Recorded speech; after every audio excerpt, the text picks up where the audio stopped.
Over? We don't now. We've broken the car. Oh man, what happened? We've got a crack in the chassis. We're just busy having a look. We're just busy having a look at it now, but I think it's over. We didn't know. We weren't aware of it. But yeah, we're done. So no more racing for Hutchison and Stassen, but the Silvolts well in control of proceedings, over 2 minutes ahead of Marius and Jolinda Fourie, while Nardus and Louis Alberts are third. Thompson and Zermatten are 8th overall, but first in Class P. One more loop to go and Taylor and Murphy are looking stronger by the kilometre, although the Castrol-toted pair admitted that the wind was picking up, which would make the final loop a lot easier for the squad behind them. Taylor finding big air there, and behind them Foss and Howie. They said it's a good route, but it takes a lot of hard work. Back to the leading special, Quinton and Callie Silvolt from Elegant Fuel. They've seen a few podiums this season but never found the top spot. Could this be their day?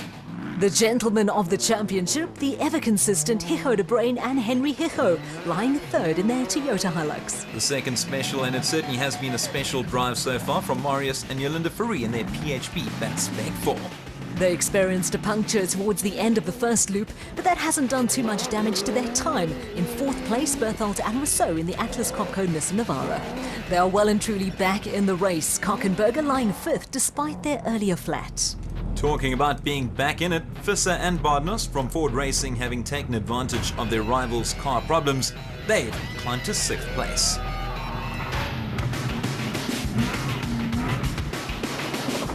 So after 240 kilometres, Taylor and Murphy hold on to their overall lead ahead of Foss and Howie, while Quinton and Callie Silvolt are the leading specials, but are also doing tremendously well as they're third amongst everyone. Taylor and Murphy continue to lead from the front, and it would take a very brave person to bet against them. Well, the same can be said of the Silvolts. Barring catastrophe, victory looks almost certain. Looking for their second consecutive second-place finish, last year's championship winners, Foss and Howie, in their Castrol-Toyota Hilux. It looks as if Marius and Jolinda Fourie's race may be over, meaning that Nardus and Louis Alberts have climbed to second spot, the veteran driver reveling in the hot, flat and dusty conditions. Visser and Bardnos from Ford Racing have almost unbelievably made their way up to third, undoubtedly the drive of the day, considering they started the morning 8th amongst the production vehicles. The Ford's progress means that Hijo de Brain and Henry Hijo in the Micron Toyota Hilux have dropped down to 4th place.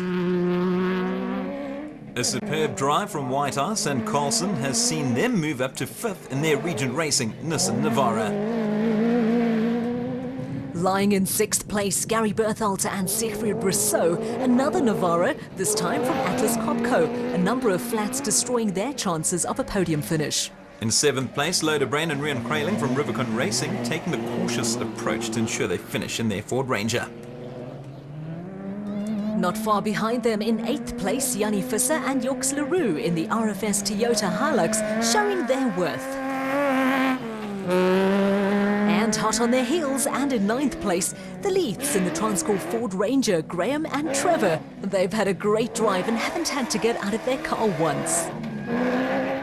Currently third amongst the specials, Clint Gibson and Gary Campbell in the Dirt Sport Components Porter. Brilliant performance considering they started the day 38th overall. In 4th spot, the Maxis Liqui Moly Rockstar brothers, Daniel and Lozili in their Porter. They've experienced most of this last route without brakes. Amazingly, despite their qualifying woes, Christian Deploy and Henk Janssen van Vuren hit back brilliantly on race day, 10th in their BMW X3. And lying 5th in the specials, Peter Ruthven and Hansi Reeder from Rubicon Racing. Great drive, especially with a rookie navigator. Colin Matthews and Julian Hardy, who retired from qualifying with a burst water pipe, did not give up the fight. They finished first in Class P and 6th amongst the specials. And doing their best to overtake Gerald LaRue and Rian Guelpa, and succeeding. The leaders in Class D, no real surprises. The Horns, Johan and Werner from Malalan Toyota. Good driving despite battling in the thick sand. Kudos to John Thompson. Despite spending plenty of time in hospital, he's desperate to remain competitive in the championship. He and Maurice Zermatten want that finish line. The leader in Class E, also few would have been shocked by this result, Dirk Putter and Koos Claessens in their Ford Ranger. But right up front, the Team Castrol Toyota duo of Anthony Taylor and Dennis Murphy making absolutely no mistake on their way to their 4th win in a row, a phenomenal achievement from the Johannesburg pair. 2 races ago, it was tied for the top of the championship. Now with 2 races to go, it's daylight now.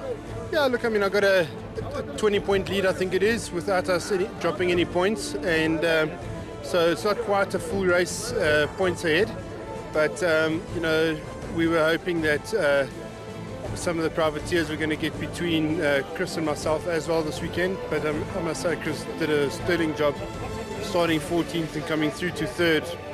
It was a well-deserved 3rd. You know, if anyone has to get the man of the day, it has to be him. And but you know, I'm enjoying the gap, and the pressure's obviously going to be on now. But fortunately, I've got a bit of a buffer, so we must just keep the flow going and not make any mistakes. 6 down, 2 left, and Taylor and Murphy finishing almost 8 minutes clear of teammates Vossenhowie, while Ford Racing's Visser and Barnos pulled off a spectacular race to reach the podium. Over in the specials, a maiden victory for Quinton Silvalt as a driver. He and his dad Cully crossing the line first in their elegant fuel Bat Venom. Quinton, you must be a very happy man. You're first. Yeah, I know, it's a special feeling. Sitting next side on the driver's side, it's a dream come true. With my dad next to me, it's really special. So looking forward to many more.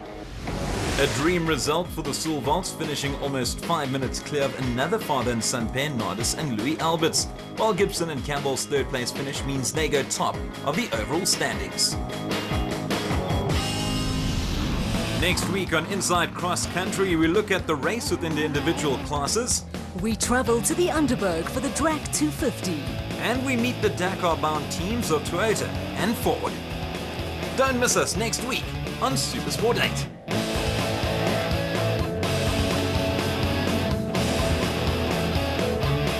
The Donaldson Cross Country Championship, brought to you by Donaldson Filtration Systems, a market leader in filtration solutions.